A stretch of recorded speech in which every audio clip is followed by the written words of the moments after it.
Well, hello and welcome to the Movie Paradise. I am your host, Nathanael Molnár, and this is the next installment in our wrapping up 2018 editorial series. Every year here at the Movie Paradise, when we get to the end of the year, we review the year that was and we talk about our favorite films of the year, least favorite films of the year, most surprising films, most disappointing films. We rank the comic book movies and we talk about our most anticipated movies of the year to come.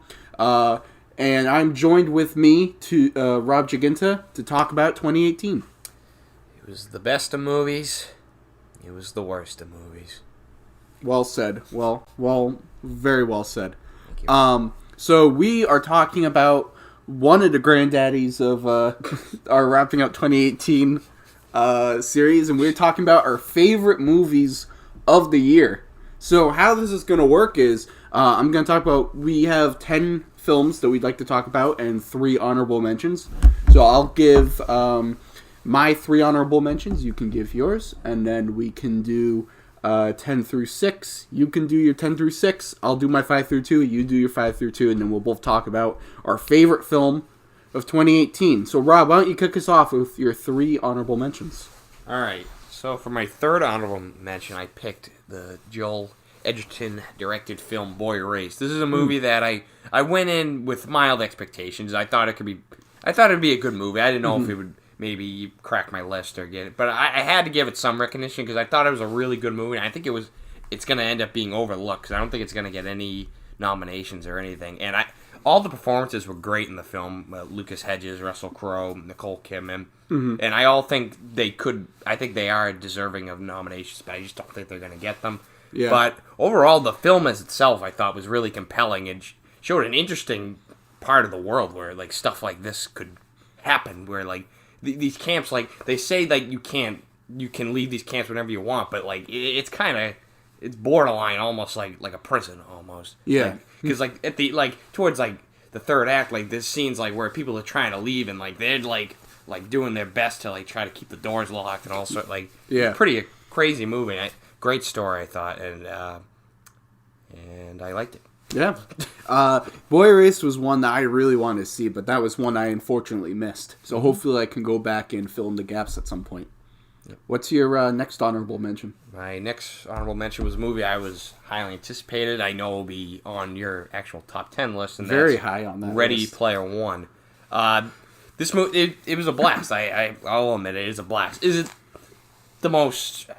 This is like the best script, yes. The best acting yes. in a movie. No, is the villain kind of weak? Yeah. No. But it's still a great time at the movies.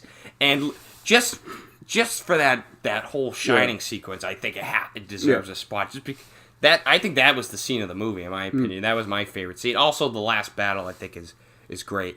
And it was... I think they did a decent job of not making it seem too just... nostalgia. It actually gave you a decent story with decent characters to build around. Yeah. I will definitely be talking about Ready Player One a little bit later in this, so I'll hold off on my thoughts for that for now. And what would you say is your final honorable mention? And I really wanted to get it on the list, but I think I like these other 10 movies better, but I really did want it on there. Creed 2. This was it as good as Creed 1? No, I don't think so. You can see that Ryan Coogler directed the first one, and that's definitely a hole in this film. Yeah. But I think Stephen Cable Jr. does a great job picking up the mantle, and he delivers a really good movie, in my opinion. And all 3 boxing scenes, I think, are excellently done, excellently shot. That's a spoiler? You tell me to spoil them? Come on. Not as good as the first one with like the long takes and stuff like that, but they're still very compelling. And the Dragos, I think, were the best part of this movie. I think Dolph Lundgren gave a great performance. Yeah. Something that I think almost rivals what Sylvester rivals what Sylvester Stallone did in the first Creed. Yeah. About just an absolutely broken man, just kind of after Rocky IV, he was shamed by his country. His wife left him, and just him and his son. And you could see that my favorite line is that he was born in hate, and like you could totally see that in their eyes. And the kid who plays Drago's son, they don't give them a lot of lines, obviously because they're not really actors per se, but just their facial reactions and stuff, I thought was top notch, and And Michael B. Jordan and Tessa Thompson have great chemistry, and Sylvester Stallone was great as well. Yeah. They did a good job writing the script, I think, too. I can't believe you haven't seen this. Out of all the movies in 2018 that I missed, that I really want to see, Creed 2 is like top of that list. As soon as it's available somewhere, I think what it was I really wanted to rewatch Creed 1 before I saw Creed 2 because I hadn't seen Creed 1 since I saw it in theaters in 2015. And so then I brought the Blu-ray with me to school, and then I came home and I brought it with me, and then I forgot to bring it back to school, so I never had it. So long story short, I missed Creed 2, but the second I get the chance to see it, assuming I am able to watch Creed 1. I'll never watch Yeah, it. You're probably right. All right. Not a true Rocky fan. Hasn't even seen the second one. I haven't seen the third one, or the fourth one, I watched or half the fifth one, or the sixth one. I just bought the sixth one. Oh, so. Nice. Good for you. Good for you. So my honorable mentions, my third one is one that Rob and I just saw recently. Don't worry, he won't get far on foot. Wow. Yeah. Wow. I thought this movie was it was a good one. I thought it was really good. Joaquin Phoenix, I think, is excellent in the movie. Mm-hmm. I just really liked his character, and I liked how the film dealt with both his disability and his alcoholism. I thought it handled those elements of the story really well. I thought there was a lot of much-needed comedy to add like a levity to the tone. I thought Jonah Hill was used very well. And he doesn't go for his typical kind of character that he plays. He's a very completely different character. I liked even the blend of animation at times. I got really absorbed in the movie. I really liked it. I thought it was really good. So that makes it into my honorable mentions. I like that movie a lot too. I didn't have a place for it on my list, but I think that's definitely a movie people should go see. Great, just great performance. The performances are what carry the movie, I think. Yeah, I would agree with that. Right. And my number 2 honorable mention, you're going to yell at me for it being as low on my list as it is. Avengers Infinity War. Not a true Marvel fanboy. This is a really good movie. I really like this movie. I really enjoyed it a lot. The first theater, when we went and saw it in the Big Jordan's IMAX screen, incredible movie theater experience. Mm-hmm. And this will always remain one of the greatest movie theater experiences I've had. To see the reveals that this movie has for the first time on the big screen, loved it. And it's also a really good movie. I love what they do with Thanos. I love the humanization of his character, and they really make him. I remember when the Russos were talking about before this film came out, and they said that Thanos was going to be the main character. I was like, well, they probably don't mean the actual main character. They probably just mean he has a lot of screen time. He is actually the main character of the movie. The whole movie is shaped around him and his journey and his character arc. And I thought, considering that he's a CGI character, I thought they did a fantastic job. The Russos paired with Josh Brolin in bringing Thanos to life. I still think, everyone gets mad at me when I say this, but I feel like the ending is lacking. And if you haven't seen Infinity War at this point, or you haven't even heard what the ending is, you don't care at this point. So I'm just going to say, it's been out for a while. I'm sure even people who haven't seen the movie know how it ends. Yeah. But with the dusting of the characters, I am so sick of fake deaths in Marvel movies. Agreed. I'm so sick of it. And so for the finale, now this is my perception on this could change depending upon Avengers Endgame and where the story goes, because a lot of my anger is based on the presumption that these characters will be resurrected. And I'm sure they will, but maybe there's some way that they do it narratively in Endgame that it works for me, and it doesn't feel like a cop-out like it does now. But I still feel like the ending is underwhelming, and I still feel like I'm just sick of the fake deaths. So that kind of puts a sour taste in my mouth when I watch the film. But really good movie, really solid. I really enjoy this one. It's my second honorable mention. Talk about it later. You'll talk about it later? All right, fair enough. And my last honorable mention I'm going to talk about is Beautiful Boy. What? Steve Carell, Timothée Chalamet. This movie was great. I really like this movie. I think, for me, Steve Carell is the star of this film. I love his performance is so restrained and subdued, and I think it's a perfect juxtaposition between the character that we see in this film to some of his other roles, like Michael Scott in The Office. Who's Michael Scott? Never heard of Michael Scott? Have you heard of Date Mike? Have you heard of Prison Mike? Have you heard of Michael You jump Scarn? to the left and you shake that hand. You jump to the right and you shake that hand. You meet some friends. You tie some yarn. And That's how you do the Scarn. Yeah, I've never heard of him either. But I heard The Office is a pretty decent show. Me too. Maybe I'll cue it up. Yeah, I might try it out. I like Parks and Rec. Yeah. So I don't think it'll compare at all, but we'll see.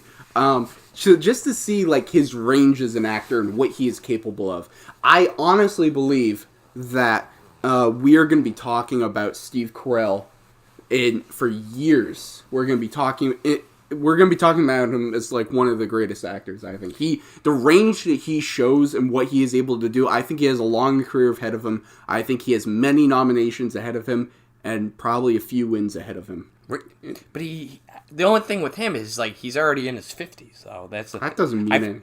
I don't know. He's only has one nomination. Like I don't know. It's all coming for him. If you were gonna tell me that he never wins an Oscar, I wouldn't be shocked. That's all I'll say. Yeah, especially if he keeps picking projects like Welcome to Marlin. I mean, I can't necessarily blame him for that. I'm sure it was one of those movies that looked good on paper. Yeah, if you read the script. Oh, did you read the script? I heard it. So I'll say, Beautiful Boy. I thought the performances were excellent. I thought it did such a good job in displaying this disconnect between a father and his son, and I thought that kind of the emotion of Steve Carell's character desperately trying to figure out how do I help my son and how do I be there for him when he can't even wrap his head around what his son is going through. I thought that was very powerful, and I really got into the movie. So, Beautiful Boy is my last honorable mention. This is one I was really looking forward to, but for me, I think while the performances were good, in my opinion, I don't think they necessarily were able to carry the movie because I didn't find a lot of the movie compelling to be complete. There was periods and times and stretches where I found myself a little checked out, but Timothée Chalamet and Steve Carell deliver. They have their moments that the movie somewhat works for me, but I think I loved the movie more, the one Ben is Back, more than this one. Which is one I didn't see. I think that one was a more better movie, per se. Yeah. But yeah. So be it as it may. We'll have to agree to disagree because Beautiful Boy is my last honorable mention. Yeah, make the list. Rob, why don't you talk us through your numbers 10 through 6? All right. My number 10 is a movie I saw in December, and I had some mild expectations for it, but I didn't think... I thought it was just going to be one of those art house pretentious movies, boring slog of a movie where you're like, all right, yeah, the performances were good, yeah, whatever. But I actually thought it was a really good... What's wrong with art house films? Some of them can... Ghost Story. What's wrong with pretentious? Oh, no, that's fucking pretentious. Ghost Story is pretentious as shit. Sorry, continue. Save it for this discussion. My number 10 is Vox Lux, and I think it was the better movie when comparing movies about rising pop stars to A Star is Born. Don't at me on Twitter, even though you don't know my Twitter name. I like snooping. I don't like people knowing me. But it was a movie filled with really good performances, and I thought it was highly realistic, and that's what I liked about it. And again, like I said, it wasn't like one of these art house movies where there's a lot of stuff that maybe like film audiences won't be able to understand or grip with. I thought there was a lot of present day themes and a lot of themes that people could totally understand with just like kind of like you having like a certain dream and a sibling of yours having a certain dream, and one of them gets the dream while the other one's in the shadows, even though maybe that person might have been even more talented than you, but you just have this certain thing about you that makes you rise above the other person. How that can basically create like a hatred or like a controlling nature in a family. Like a competitiveness? Yes. This is one I really want you to see. All right. And Raffi Cassidy, I think, was the real star of this movie. She plays the younger version of Natalie Portman, and then she also plays the daughter of Natalie Portman. And I think both roles are highly different, and I think she did a great job in both of them. And I really wish Jude Law and Natalie Portman were getting some more recognition, because I think they were really good in their roles as Jude Law is the manager of her, and they have an interesting relationship. I'll let you guess how what goes on there. Ooh. But it was a cool scene. Yeah. But, I think this is a movie, if you haven't checked out, give it a chance on VOD. Yeah, and Vox Lux is one that I haven't seen, but with that rave recommendation, I want to check it out at some point. All right. My number 9 is the directorial debut of... Hey, you shouldn't be looking at my... I like these to be surprises. I wasn't checking. Oh, you looked at the whole thing. No, I didn't pay attention. So what's my next one, then? A directorial debut. All right. My number 9 favorite film of the year is the directorial debut of Jonah Hill, and that's mid-90s. This is another movie that I think is really realistic to what it means to be a child and having people older than you that you look up to that while some of them may have your best interests, some of them might just be like kind of fake friends in a way, or just people that don't really necessarily care what happens to you. And you see that throughout the movie with characters that make bad choices for the main character, Stevie, and some of the characters that are looking out for them. And this is another movie that I think hinges on the child performances like we've talked about previously. And I think his name's Sonny Suzjik. Suzjak, the skateboarder from And Don't Worry. Don't worry, it won't get far in front. I think he gives a really good performance, and I'm assuming... Oh, he was in Killing of Sacred Deer, but this is one of his first... I thought he was good in that for what he was given, but I thought he does a really good job in this movie, acting, and he's a professional skater as well, so all the skating's real. There's no CGI skateboarding and shit like that, and... all practical effects. For this to be Jonah Hill's first movie as a writer and a director, I thought he did a really good job. Cinematography is great. The score is great. All aspects have nothing to do with Jonah Hill. It's directing, but go ahead. Well, I mean, he picks who he wants to work with. The score by Trent Reznor and Atticus Ross from Nine Inch Nails. They're really good. And overall, just a great coming-of-age movie. And those are my personal favorite kinds of movies. Yeah. And... good movie. Mid-90s was another one that I was really wanting to see and I missed. Has this guy even seen movies? His top 10's going to be like Ant-Man and the Wasp, Han Solo, and Jurassic Park. Venom is my number 1 favorite film of the year. I believe it. Yeah. The Jurassic World does make an appearance. But yeah, I missed mid-90s, so that's one I'm going to go back and check out. Is Jurassic World really in your top 10 No. favorite movie? Oh my god, I might have had to leave. Is it? No, it's not. All right. Or is it? It better not be, please. My number 3 is Jurassic World Fallen Kingdom, the brilliance of J.A. Bayona and what he brings to this film. I did give that a 4.2 when I saw it. Oh my fucking god. What is coming to this country? I like that movie. Dinosaurs are extinct. Get over it. I will never be over it. I still cry about it to this day. I do. All right. Were you done speaking? Yes, I am done. Okay. Nathaniel's done, so I can move on. Yes. My number, what are we on, 8? Yeah. Yeah. That sounds good. Is the aforementioned Avengers Infinity War. This is not only one of the best movies of the year, I think it's one of the best Marvel movies that they've made. And now, I know so I agree with a lot of the same things you agree, like the theater experience, just the overall movie. What I liked about this movie a lot is it made me love characters that that had been in other films that I really hadn't cared about, such as Thor and Doctor Strange. I thought they were 2 of the highlights of this movie, and honestly, I don't really like any of the Thor movies, so necessarily I really didn't like his character, but I thought, like the director said, on the special features, at the end, if you have Thor, end up killing Thanos at the end, that is pretty much a Thor movie. It starts out with Thor, and it pretty much ends with Thor, almost. And I think his character... He just should have gone for the head. I don't know why he never did. His character was the best in the movie, in my opinion. And I thought Doctor Strange was really good, too. And it made me appreciate the Doctor Strange movie even more. And another thing that really worked with this was the humor, I thought, excelled throughout the majority of the movie. Because a film as, Ant-Man and the Wasp, I thought that movie had the same amount of humor. Yeah. As Avengers, but not a lot of it worked, in my opinion. There was some things I laughed at, but overall, I was kind of all right, whatever. But this one, I was chuckling the whole way through. I was rolling all over the ground. And they did a good job of having the softer, jokier moments, right after the big serious moments. So it kind of a roller coaster of emotions the whole way through. Yeah. And what I will say about the end, it's hard to look because we know so much about what's going forward. But part of me, like, if you just look at the film as a film without just take everything out of it, I think it's still a pretty good ending, and I like how the villain actually won in this one. But I do agree, as a Marvel fan, it does frustrate me. See, my whole opinion could completely change once we see Endgame.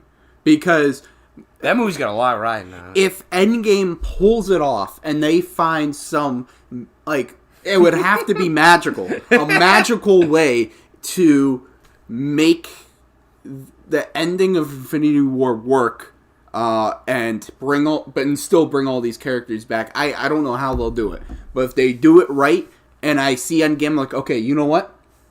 That changes everything with the end of Infinity War. Then it'll be in the top 10.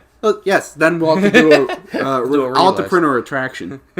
But yeah, one thing I will say, another good thing I really liked about Infinity War was when I rewatched it the last time, just like about a week ago.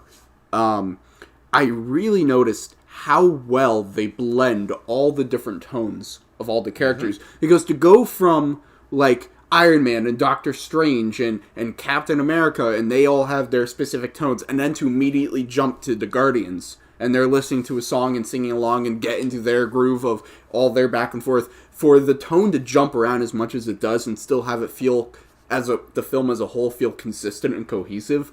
I even though this film is in my honorable mentions and not in my top 10, I will always say the Russo brothers did a fantastic job. This movie should have been a mess. They're 100% the best directors working in the Marvel. Oh, I agree. I think they are. They probably made the best Marvel movie. If they pull off Endgame and people like it just as much as they've liked Winter Soldier, Civil War, and Infinity War, no doubt about it, no question at that point, no debate. They are the greatest comic book filmmakers.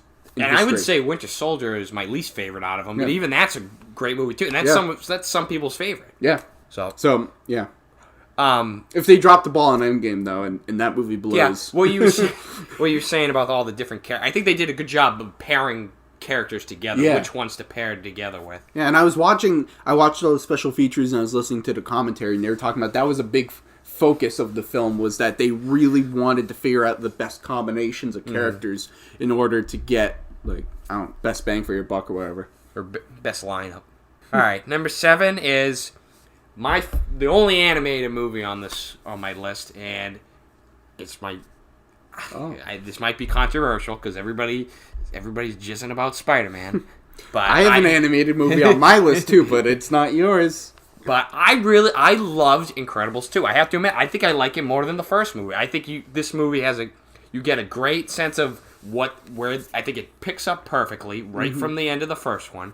And you basically get to see this family put on the ropes again, this time by the government trying to shut them down. They're stripped to nothing. They have no money. And then, I forget what the character's name is, but those characters with Bob Odenkirk. Oh, you must have really loved the movie if you can't remember anyone's names. I only saw it once. Well, I know the Incredibles names. But they bring them in, and they give them new suits and all sorts of junk. And you get to see Elastigirl go off on her own, and I still love that scene where, like, the epilepsy scene. I thought that scene was awesome. That was, like, some great action, I thought, especially for an animated movie. Yeah. And Brad Bird, I'm not always the biggest fan of when it comes to live action, but he comes back to anime, and I think he always does a great job. Yeah. And my favorite scenes in the movie, though, are definitely Jack and with the Bob Parr or whatever. Yeah. Their interactions, the raccoon fights. I just thought it was a really fun movie, and it really did a good job of being, like, because, like, there was a lot of people that had big expectations. We've been waiting for the sequel for years, and in my opinion, this movie delivered for me. So I will say, I don't have Incredibles on my list, and I liked the movie. I definitely would say I liked it, but I didn't like it nearly as much as you. And I think my biggest issue with Incredibles 2 is that it feels like just a regular superhero movie. The first one was more than that. Like, it had elements of superhero and comic book movies, but it came out in 2004. We weren't even in the prime of comic book movies at that point. And the film was really more of, like, it was kind of a social commentary. It had deeper personal themes. It dealt with things like aging and midlife crises, and I felt like it dealt with more issues, and kind of the superhero and comic book nature of the film was kind of that was more like the backdrop to telling larger, more human story. Whereas with Incredible 2, it feels to me just like a regular comic book movie that I would see anywhere else. And it was missing that extra layer that made the first one so special, in my opinion. You're wrong. Next one. I'll say, whatever. I mean, whatever works. The one weakness I thought of the film was, I mean, you probably agree with the villain. I thought was kind of that was just. But I mean, if you're trying to make an accurate comic book movie, not a lot of comic book movies have good villains. Not really. So that's another Avengers. I think Thanos is probably top 3 Marvel villains. I think. Yeah. Good. Agreed. All right, and then, I'd say probably the best. Yeah. I love Vulture from. Vulture is great. I'd say that's Obadiah Stane is overlooked. I feel like a lot of people. I think he's one of the best ones. I love Jeff Bridges in that movie. How does he just Killmonger is also? Yeah, I still don't understand though how he just creates that. Tony Stark did it in a cave with a box of scraps. Obadiah Stane can do it in a lab with tons of technicians. I love Red Skull too, and Winter Soldier's a good one. Yeah, I'm not a huge fan of Red Skull. Winter Soldier's good. Yeah. All right. We'll save that for the Geek Awards or whatever. The Video Game Awards. All right. Number 6 is a movie that a lot of people pegged as a big Oscar frontrunner, and it looks like it's going to... It flopped on that front. In the box office, yes, and it doesn't... Well, and with the Oscars. I think it's going to get a lot of technical nominations. I could see that. Cinematography... Probably not directing. I wish, though. And I think Claire Foy might get nominated because I thought she was really good. Well, yeah, and she's going to knock out one of the favorite nominations. No, you're fucking nuts. But, what's the movie? First Man, that's the movie. This is a movie... Not Second Man, not Third Man. Third Man's another film from, the 30s, but go ahead. This is a movie that I keep saying this, but it felt realistic to me. It felt like... It didn't feel like this rah-rah-rah space movie where, everybody's like, oh, America, America. It felt like a gripping story of a man that has this is what he knows and this is what he has to do, and he knows he has to provide for his country and he has to get to the moon, and you see the stakes with all his friends basically being picked off. This is a real shit, so sorry if I'm spoiling it, but and people want to say Ryan Gosling was just whatever. I thought he did a lot for not having a lot of words to say. I think just looking at him, you just see a broken man in a lot of these scenes, and he's my favorite actor, and I think he gives another great performance. And Damien Chazelle, man, I think he's 3 for 3 for me. He's definitely 3 for 3. I wouldn't say this is better than Whiplash, but I would say it's better than La La Land in my opinion. Yeah. But I thought he did a really good job, and I thought the score was probably one of my favorites of the year, to be honest with you. And it has hints of La La Land, but I like it, to be honest with you. Yeah. I would say my biggest issue with First Man is clearly that the moon landing was faked. So this movie has no reason to exist. It has no merit. It's a great fantasy movie to watch. Oh, America lands on the moon, woo! Even though we all know it didn't happen. They notice how they didn't say it based on a true story. Well, that's just did they not, honestly? I don't know if they did or not. I don't know. Moon landing was probably real. I have to say, seeing this movie at the Jordan's IMAX, my God, that moon landing scene, because that's the only scene really in the act. I thought I was on the fucking moon. It literally looked like it was incredible. Some of the best.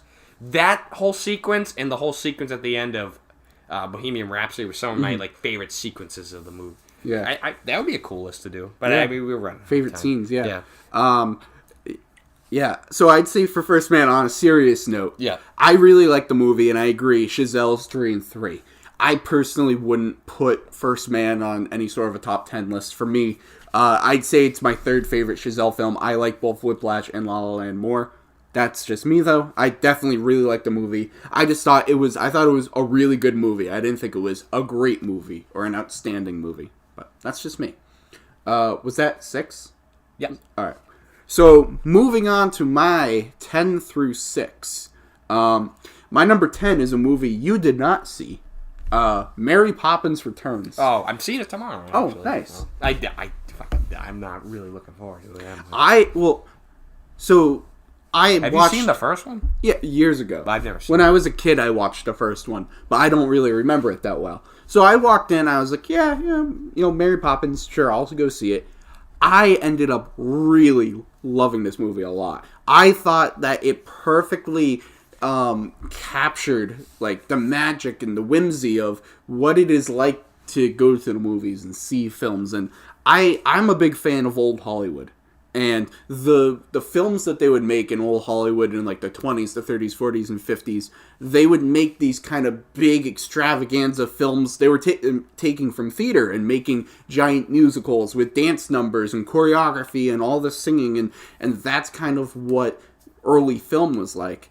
And nowadays, we don't get to see a lot of those movies because since 60s, 70s, 80s, 90s, 2000s, film has really matured and grown into telling more sophisticated and deeper stories and really figuring out the medium of film and how do you convey stories through that medium as opposed to just transferring theater into movies.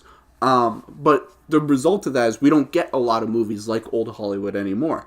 But something like Mary Poppins, watching something like that on the big screen where there are all these dance numbers and choreography and musical numbers and movies like that and La La Land, it reminds me of old Hollywood, and it's always exciting for me to watch these movies on the big screen. So I got a big kick out of it. Emily Blunt was fantastic. She's great. Lin-Manuel Miranda, the dude is so talented. And watching this movie just reaffirmed for me just how talented that guy is.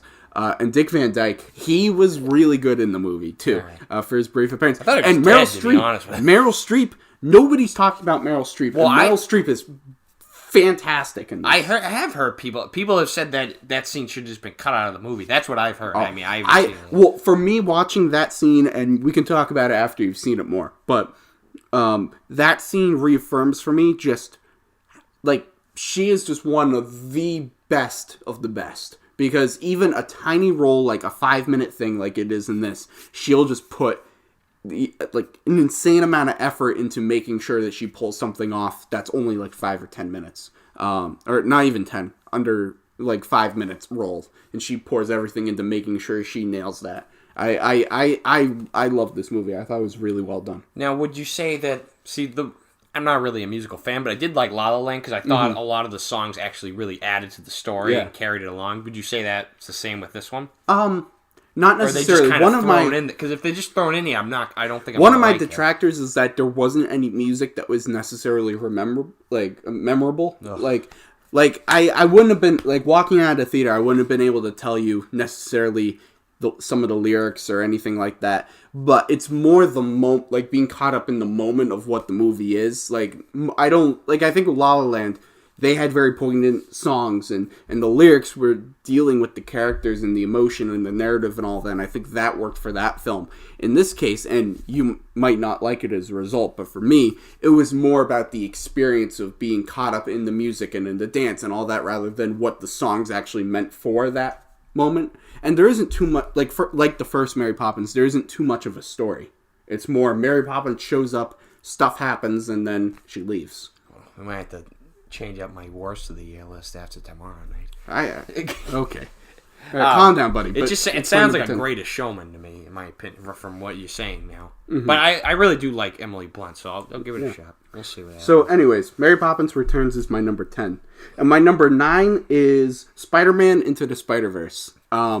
This movie, we talked about our most surprising. Considering where I thought this was going to be when I first heard about it to now. You thought it was going to be absolute garbage. I did. Oh, I know. Honestly, I was just guessing. And and now that we have it, this movie's excellent. It made me a Miles Morales fan. I never liked Miles Morales before. Look at this. I always thought Miles Morales was a stupid character, and every time, because when they were casting Tom Holland for Spider-Man, people were like, "Why Peter Parker? Make it Miles Morales." And I said, "No one gives a shit about Miles Morales. No one I don't care. Change the race of Peter Parker. I don't give a shit about that, but keep it Peter Parker because Peter Parker has 60 plus years of rich mythology. Miles Morales at that point had been around for 3 years. But something like Spider-Man Into the Spider-Verse lends itself for having someone like Miles in the leading role, and it benefited the movie. And I loved how we were able to have the origin story without having the origin story. What I mean is, like, it wasn't just another movie of, oh, Peter Parker watches Uncle Ben die, and he learns great power comes great responsibilities, put on the costume, goes wrestling, and then becomes a superhero. Like, we didn't have the traditional origin story, but we still got the origin story with Miles. We still went back to those basics of a kid getting powers and figuring out what that means for him. And I thought this movie handled all the moving parts so brilliantly, like Avengers Infinity War. This was a movie that I don't know how it works. I don't know. It should fail. There's so much going on. Like considering introducing the idea of the multiverse, all these different characters, all these different things and moving parts in the animation, like, this movie shouldn't work, but it does. And I think it is brilliantly crafted. I think it's made by people who love comic books, love the character Spider-Man, love the medium of animation and just film in general, and it shows when you watch this movie. So I was blown away by Spider-Man Into the Spider-Verse. It's my number 9. Yeah. I really liked it too. I didn't love it. I thought in certain periods of the movie that I found the animation a little distracting and a little off-putting, but that's just my opinion. But do you think we will get a live-action Miles Morales eventually now? I'd say the chances are more likely now. Well, yeah, I'll agree with that. I think it's more likely. I would not be shocked. Like, I don't think they would, like, say, let's say as a hypothetical situation, Spider-Man's taken out of the MCU and Sony's rebooting Spider-Man. I don't think they would then go Miles Morales. What I think they would do is introduce Miles Morales while the Peter Parker character is still out there. Who knows? They could do that in the Spider-Man movies they're making with Marvel now, because they did set up Prowler. Yeah. And they mentioned Miles. Yeah. So I don't think they would reboot the character and make it Miles. I think the chances of them introducing a Miles Morales character, especially like you just said, since they already set it up and all you got to do is just go back to it, it would be perfect. Mm-hmm. So I would not be shocked at all if in the next 5 years Miles Morales is on screen with Tom Holland. That'd be cool. That would be cool. I would be excited for that. My number 8 is a movie that we saw, had no expectations for. It was both of our most surprising films of the year, Summer of '84. This movie came out of fucking nowhere and just, it blew me away. It's one of the most intense movies of the year. Not the most intense, that's for my number 2. But it's one of the most intense films of the year. The child acting in this, great. Agreed. Great child actors. No one was annoying. No. This movie... They were actually funny. Yeah. This movie had 3 directors. Yeah. 3 people directed this movie. And you could also say, well, 3 people directed Spider-Man Into the Spider-Verse too. Yeah, well, that's animation, so that's a little bit different. But this movie had 3 directors. And it felt like one complete unified vision. The movie works flawlessly. I really got swept up into the comedy. I enjoyed hanging out with these characters and being with these characters. And I think the movie really just sells you on these characters. You get into them. You get behind them. And you just like spending time and seeing what's going on with them. And it just feels like a snapshot of these kids' lives during the summer, hanging out with them. And then shit goes terribly wrong. And it takes a dark turn. And I love how dark it was. And how unrelentingly dark. And you said in our most surprising list, you were talking about that you love how the film ends on a dark note. I completely agree. It goes in the dark direction and just keeps going and never lets up. And I thought this movie was excellent. I mean, I will talk about it in a little bit, but I loved it as well. And great screenplay by Matt Leslie. Great screenplay by Matt Leslie and Stephen J. Smith. Yep. I completely agree. My number 7 favorite film of the year, Halloween. Wow. When we saw this movie, I was so happy with this movie. I am a huge fan of John Carpenter's first film.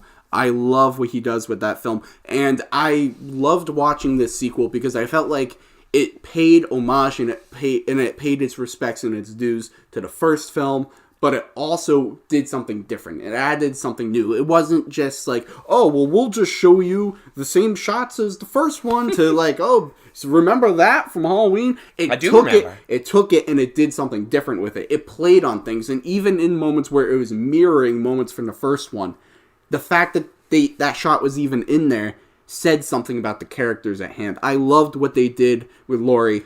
Jamie Lee Curtis is fantastic in this movie. Judy Greer, great in this movie. I love what they do with Michael. I love the first Halloween is notorious for being bloodless. This movie, you can't say that about. Lots of blood and gore, but it doesn't feel like a breach of what the first movie is about. It doesn't betray it in any way. It feels very consistent. This is a perfect companion piece to the original movie. I think it wraps up storylines from the first one perfectly. I think it echoes and accents the first one perfectly. I just was very, very, very happy with this one. As a fan of the original Halloween, I was very satisfied with this new one. I thought it was a lot of fun, but there was a lot of problems to this movie. I don't know if we're allowed to spoil it, but sure. Spoiler warning for Halloween if you haven't seen it. The whole like third act, like I don't know what you call it, twist where like the doctor like. I just can't buy it. Okay, I know, but it's literally like 2 minutes. It took me completely out of the movie, though. Alright, when you watch it, because I saw it twice. Have you seen it twice? No. No, you haven't seen it twice. I've seen it twice. So, when you watch the movie, again, you can definitely see him kind of... He's not completely a good guy. I agree. The part where he put on the mask was a little bit dumb, but it made sense because this doctor had been completely like infatuated with Michael Myers and like wanted to, like, he had been trying to get into his head for years, decades. And I think there was a part of him that just kind of snapped as well, and he wanted to become Michael Myers. Now, was it the greatest executed thing? Could I have done without it? Sure. But it didn't, like, sink the movie for me or anything like that. But the one thing... Why did they even include it, though? If, like, 5 minutes later, Michael just gets back up and kills him. Like, I don't know. I just... Whatever. But there was also, like, scenes like where the boyfriend just abruptly acts like an asshole out of nowhere just to send the girl along by herself without a phone. Why? First of all, why wouldn't you even take... The phone was just stuck in... I think the kid was always a dick. But he seemed fine in the beginning, but then he sticks the phone in cheese dip, and she just leaves it there. Like, obviously it wasn't broken. It was just stuck in cheese. Could have taken it. Like, it was just set up so she didn't have a phone so no one could contact her. I don't know. It's definitely a fun movie, though. There's a lot of the kills were great in the movie. I agree. And a lot of people complained about the humor. I thought the humor worked for me. I thought it was pretty fun. Like, I thought it worked well with the scares. Yeah. And I definitely want to see another one. Because since they left it open for a sequel. Because, I mean, that's another one of my problems that fucking locked in a... I didn't, like... Okay, did it kind of set it up for a sequel a little bit? There's gotta be a sequel. But it didn't, like, set it up like Escape Room did. Yeah. It wasn't like that. It was literally just... I'm curious by the absence of the character, it left it open for a sequel. I'm curious to see the last shot of the movie where the daughter has, like, the knife, like, what that meant. We'll see. All right. I thought the movie was great. I loved it. And my number 6 is Love, Simon. And this is one that's been in my top 10 like since I saw it early in the year. I love this movie. I think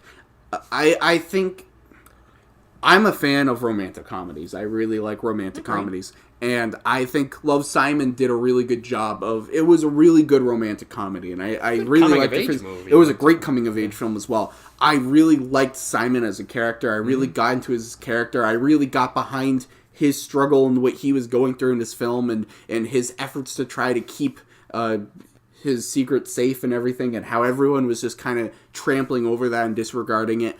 I thought it was such a well-done film, and I thought it was great that... It gave us a different story that we haven't really seen too much on the big screen. And how many other, like, gay romantic comedies have we seen? 57. Okay, good. I don't know. we haven't really seen that many at all. And I think this movie I thought was so well done. I thought the writing was great. I thought all the performances were great. All the characters are great. The comedy was spot on. The emotional beats were great. I just thought by the end of the movie, I was like, I love this film. So, Love, Simon is up there. I've watched it a couple times now. It's a really good film, I think. To me, there's just some characters that I find annoying, and when they pop up on screen, I just have a hard time watching it, and I just want to kind of skip through. Like, I thought Tony Hale's the principal was very annoying. I like Tony Hale's the principal, to be honest. I do like him as an actor, but he's every movie I've seen him in, though, recently. He was terrible in Transformers. Wasn't good in this, I didn't think, but hopefully. He's good on that show, Veep, right? I've never seen it. Yeah, he's good on that. And Arrested Development. What's his character? Buster. Buster Bluth. Scruggs. So yeah. Anyways, so that is my number 6. All right. So Rob, why don't you take us through your 5 through 2? My number 5 is a completely surprising movie I didn't really see coming, and me and Nathanael saw it, and he previously mentioned it was Summer of '84, and I thought this was this Not year. to be confused with Summer of '85. And I thought this was this year's Super Dark Times, in which it kind of a coming-of-age story with a darker twist to it, set in a later period of time, or an earlier period of time, excuse me. And I just really love these characters, and you don't want to stop watching them. Like, this movie was kind of long, but like the whole time, like, see, I hate when movies are long. I hate when movies are long, but if you can keep me interested the whole time, I'll keep sitting there. But it didn't lose my attention. That's how no one has a problem with Infinity War being or 2.5 Wall hours. Street or movies like that. Movies or like Lord Aquaman, of the Rings or anything like that. But this movie, great direction by the 3 directors, a great screenplay, great performances, and it was just another great entry, I think, into the kind of midnight movie, coming of age kind of. I hope this movie has following. I really hope it so, picks too. up, because I think there are people who saw it who really like it, but practically no one's heard of it. Well, we were lucky we got to see it in the theater. Yeah. I mean, if we didn't see it at that theater at that day, we one never would time have seen played, it. we never would have saw it. Never would have heard of it. Never would have seen it. Maybe I would have heard of it. I still wouldn't have checked it out, I don't think. Unless maybe it was on Netflix or something. So, support independent films. Especially something that's even like That's more independent super than independent. a lot. Yeah. Yeah. That's like as independent make it as in your films. backyard. Yep. So, yeah. I already talked about Summer of '84, so you did? already Oh, heard I'm my sorry, thoughts. I forgot. My number 4 is a movie that, this was kind of being pegged as maybe an Oscar frontrunner, maybe. And it was coming from the director of 12 Years a Slave. And it ended up, I don't think it performed well at the box office, really. But I think it was a really great heist movie, and that is Widows. And what I liked about Widows is it was another movie that felt realistic to a point. Some of it was like, all right, but you're just totally enthralled in the story, and you care about the lead character, Viola Davis, and her pursuit to avenge her late husband's alleged death. I mean, you'll see when you watch the movie. But I think the performances are what stand out in this movie, and you get great performances from Davis. Michelle Rodriguez is pretty good, and Elizabeth Debicki, I think, was the best actress in this movie. And every character has a story or a plot point or something that they're connected to that no one feels wasted really much in this movie, and that's what I loved about it. Just getting to see this talented cast of people all act their butts off and deliver a pretty gripping heist movie that also delves into political stuff too, like stuff with like there's one great shot where the car is like, you see like it's a shot from the car and you see them going from the ghetto of Chicago, and then you see, if you literally just like drive 3 blocks, you're like all of a sudden in this, like, it looks like a different country almost. Like there's just mansions and everything like that, and it shows how like some people have been kind of just shoved into this one minority group in this just kind of like this ghetto where they're not allowed to grow or prosper, because some families in the region are basically have like a monopoly over the city almost. And I thought it was a really good movie. Yeah, that was another one. You know what? Probably. Did you see any films? I saw plenty of films, more than the average human being, I will say. But I'd say probably right under Creed 2. That would be my second one that I missed that I really wish I had seen. I've heard nothing but excellent things about Widows, and I really wish I had seen it, but I didn't. And my number 3 favorite movie of the year is it's from a franchise that I'm not really the biggest fan of. I liked the last one for the most part, but Bumblebee? Some of the other ones I thought were just whatever. I'm just not the biggest fan. But I thought this one was the best of the franchise, and I think it worked on pretty much every level, especially the action, which is totally realistic, and that's Mission Impossible Fallout. Yes. And doesn't even know the name of the movie. Well, I mean, they're all friggin'... I can list them all. The Mission Impossible 1, Mission Impossible 2, useless. Mission Impossible 3, Mission Impossible Ghost Protocol, Mission Impossible 5 is Rogue Nation, and this one's Fallout. You should know your stuff. I said I'm not really Have a you ever fan. seen a movie? Clearly, I've seen like over 100, and you've only seen like 2 this year. I saw 76. You saw at least 13. Yes. I saw 13 movies. Yes. But I think this movie is probably the best pure action movie of the year. You gotta say that. And all the... I'm sure there was CGI in this movie, but you can't really see it on the screen because from the helicopter fights or it's all real stunts to the cars chasing.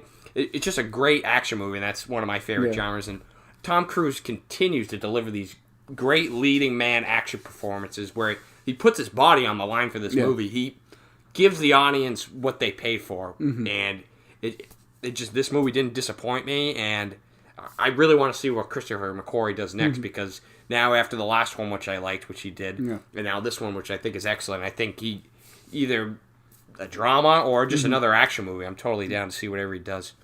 If I had heard that you said that somebody put their body on the line and you get what you pay for, I wouldn't have thought you were talking about Tom Cruise in Mission Impossible Fallout. I would have thought you were talking about something else. Mission Impossible is on my list, so I'll hold off on that for a minute. All right. My number 2 favorite movie of the year, I'm assuming you're going to talk about this one soon, is a movie that when I saw the trailer, I thought it could be good, and then I heard people saying it was really good, and I was like, all right, let's give this a chance. And that's Green Book, and this movie probably was in my top 10, but I think it climbed all the way to 2 with a second viewing. This movie is just a great movie. I could watch this all the time. It's just the camaraderie between Viggo Mortensen and Mahershala Ali is they probably, in my opinion, you probably say Bradley Cooper and Lady Gaga, but I think they had the best chemistry between two characters this entire film year. And the movie's just a great one of those feel-good road trip movies, and I love those kind of movies. Yeah. And the comedy really hits. There's not a lot of... I can't think of really any joke that I didn't really laugh at or at least chuckle at. And the movie has a lot of heart, and I think Linda Cardellini delivers a great performance as the wife at Sebastian. home. And, he's good in it, too. And I love the whole aspect of when he's writing the letters to her, and like, she's reading them in front of all of her friends and stuff like that. And it's just... The whole Italian family aspect of it, it really reminded me of my own family, like the big Italian Were you dinner. Italian or something? Hey, oh. But I think this is a movie, I know it hasn't made a ton at the box office, but this is one I think you need to see. Yeah. And hopefully it won the Golden Globe last night, so. All right, because that means everything. I say it has a shot at Best Picture. I wouldn't pick it, but it has a shot. All right, moving in. I'll talk more about Green Room in a second. Green Room or Green Book?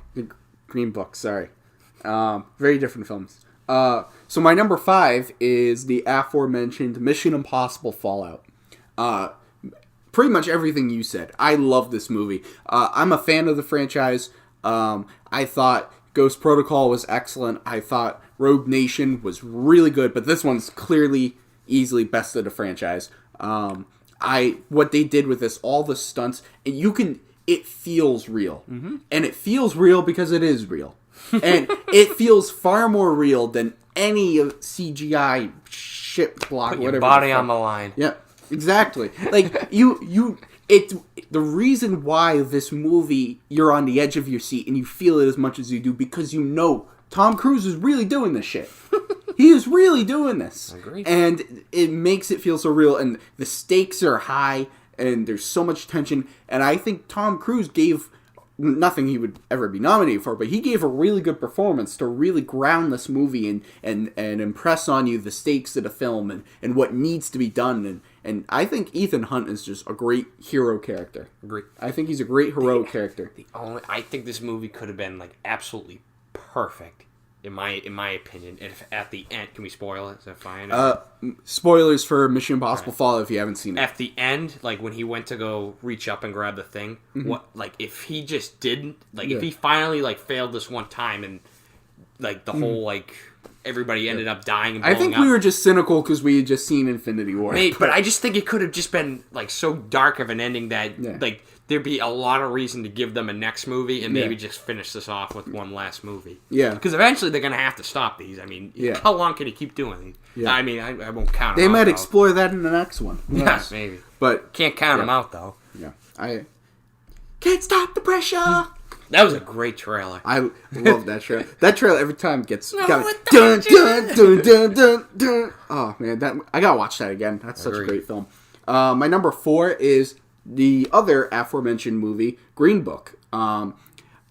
pretty much everything you said. I think the greatest thing that this movie does is that it takes the source material, which can have the potential to be really dark and serious, because you're dealing with segregation in the Deep South, and you're dealing with race relations in the 60s. Like, you're dealing with such heavy material, and for the movie to be as lighthearted and as comedic in tone as it is, without ever forgetting the severity of the subject matter, and not like, you know, there are some people out there who are making this out to be, but I genuinely, looking at this film, it does such a great job of, you never lose sight of how serious everything is. You never lose sight of that, but you're able to have fun with these characters.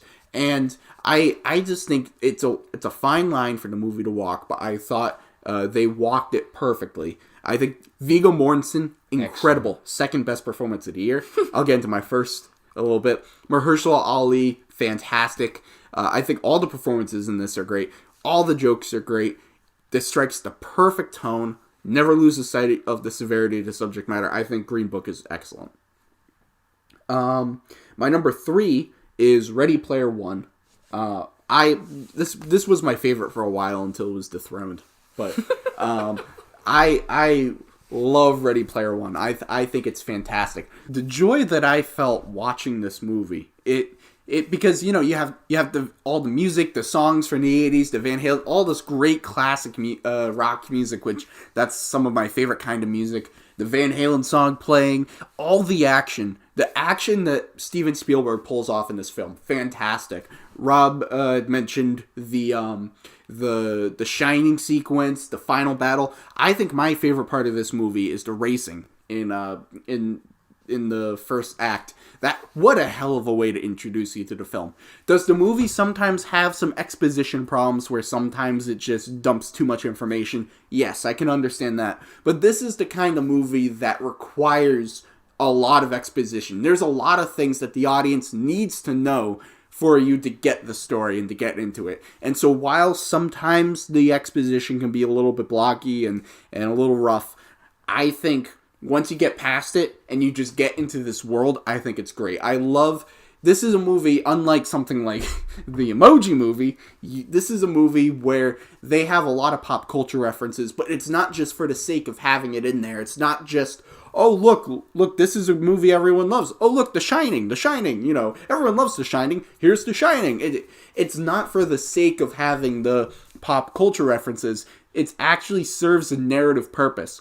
And I think that's why you need someone like Steven Spielberg in the director's chair, because he knows how to, because if you had a lesser director in here, it would have just been pop culture references for the sake of pop culture references, but it all served the narrative purpose, and that's why you have someone like Steven Spielberg do this movie. I thought this movie was fantastic.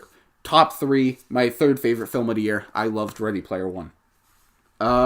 My number 2 is, I think it's... And this will be my number 1. We'll transition into that. A Quiet Place. Yes. Great film. Do you want to start? Sure. I love A Quiet Place. I think this movie is brilliant. Absolutely brilliant. I've always described it. It feels like a 2018 Alfred Hitchcock film. Wow. And because I think if Hitchcock were alive today and he had the resources that filmmakers have now, this is the kind of movie he would make. I thought John Krasinski did a hell of a job directing.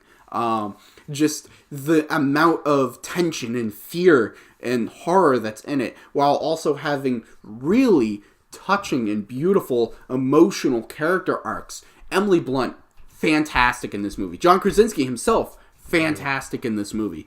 The moments of horror, like, so you'll have plenty of horror movies where there are monsters and demons and creatures and people get torn in half, but the scariest thing in this movie is someone stepping on a nail. Yeah. That is the scariest thing in this movie. I jumped out of my seat. This movie does such a good job of, it sets everything up, it sets up its world, it doesn't tell you too much about it, it sets up its world, it sets up its characters, it sets up the dysfunction and some of the hard relationship between John Krasinski and his daughter, the relationship between Emily Blunt and John Krasinski. They set it all up, and then it's as if John Krasinski says, okay, go. and then it's non-stop horror, adrenaline, thriller from that moment on to the end of the film. And I just thought John Krasinski did a fantastic job directing this, making this come together. Excellent sound design. Some of the best sound design I've heard in a movie. Just the use of sounds and when they decided to use it, when they decided not to use it. That level of figuring out what to do with the sound to get the best bang for your buck. I Put your body on the line. Yep. I just thought he did a brilliant job with this, so I turned it over to you. This is my favorite movie, and I mean, a lot of the reasons you just said. Just an absolute thrilling. My favorite horror movie of the year, obviously. One of the only movies this year where I was generally like a little spooked watching it. It just you never knew like when these things were gonna pop out, and I think a lot has to do with the score too. It really builds tension, and I hope it gets nominated for. I hope this movie gets nominated in general. Should. It really did. It's the one movie. It should get Best Picture. It should get Best Supporting Actress, Emily Blunt. It should get directing. It should get all the sound design. Yep. It should get score. I agree with that. I don't understand why it shouldn't. I really don't. But if this movie doesn't get any sort of sound nominations, it will literally I would. Okay, I'm saying this now. Like I will be upset if Bohemian Rhapsody gets nominated and this doesn't. I'll get upset with that. If this movie does not get nominated for any sound nominations, I will not watch the Oscars again. I'm saying that. I'm saying it as a recording. I'm putting it out to the world. I am saying that if this movie does not get any sound nominations, I will not watch the Oscars again. And the Oscars is one of my favorite nights of the year. He's going to be glued to the freaking TV. Don't let him worry. First, I think it will get nominated. Okay. I'm saying if it doesn't... I'd be completely shocked if that didn't. Because they, that award, they honor all the bigger movies. They all get it. I'm just saying. I don't know if it should win. I don't know if it'll win, but I think it deserves to win.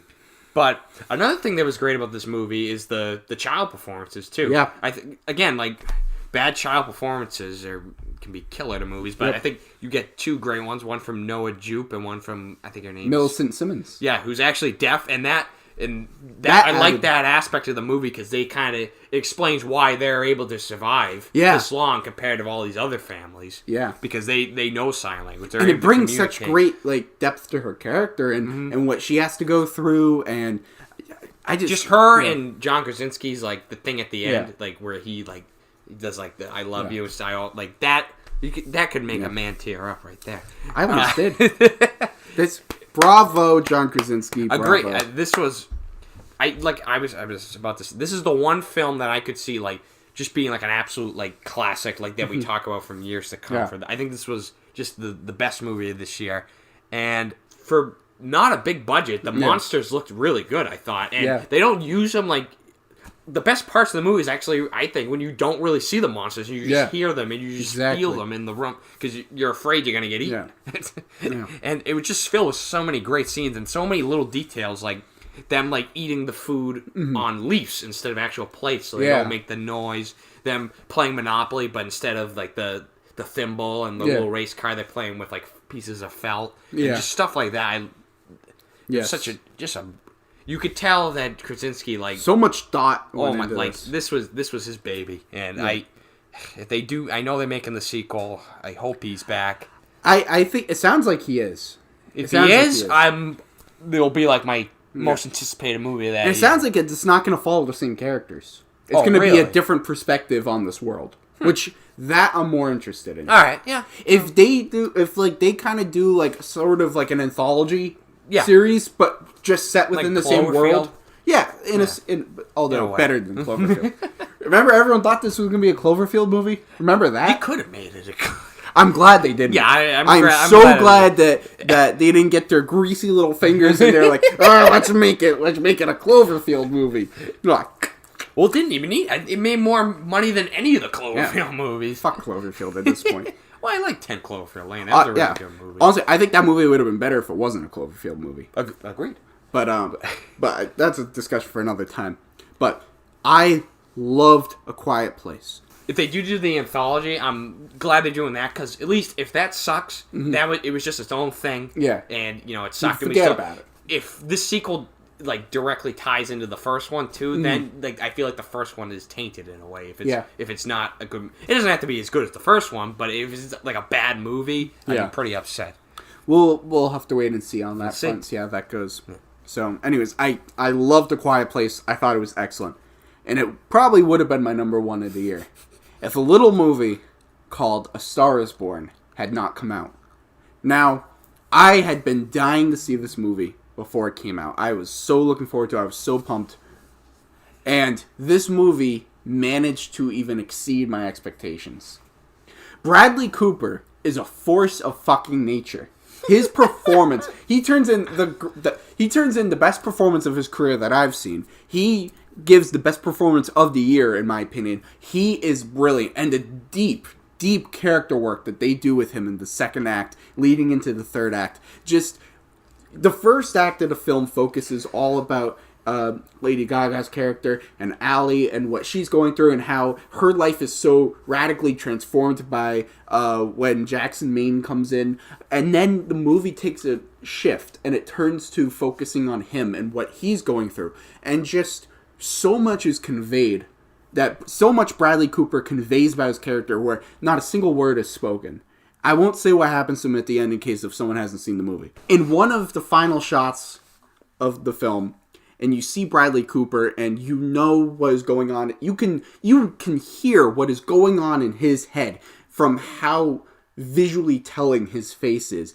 The performance he brings and the subtlety and the nuance, and then also, that's just a performance. Then you have to take into consideration that he had to learn how to sing and play the guitar for all those musical stuff, and that he wrote it, and that he directed, and that he produced. You telling me it wasn't CGI? What Bradley Cooper did with this movie is just incredibly brilliant. That's the first time directed. To pull all those off, all those different facets, as brilliantly as they were. It wasn't just that he did each of them well. He did each of them spectacularly, and honestly, I thought he was probably one of the greatest directors of the year. I thought he was the best performance of the year. One of the best scripts of the year. Best movie of the year, in my opinion. I thought every single facet of the movie was excellent. Lady Gaga is great. I've always said that she is brilliant in this movie. I don't know how great of a pure actor she actually is because it was so within her wheelhouse. But in this movie, she's phenomenal. Sam Elliott's being talked about as one of the great supporting actors. Personally, I wouldn't nominate him just because he had such a small role. Yeah, but he was great in it. The scene when he was on screen, the one scene where he's like backing up, that was the one. But everything else, I was like, well, he was Sam Elliott being Sam Elliott. He was great in it, regardless.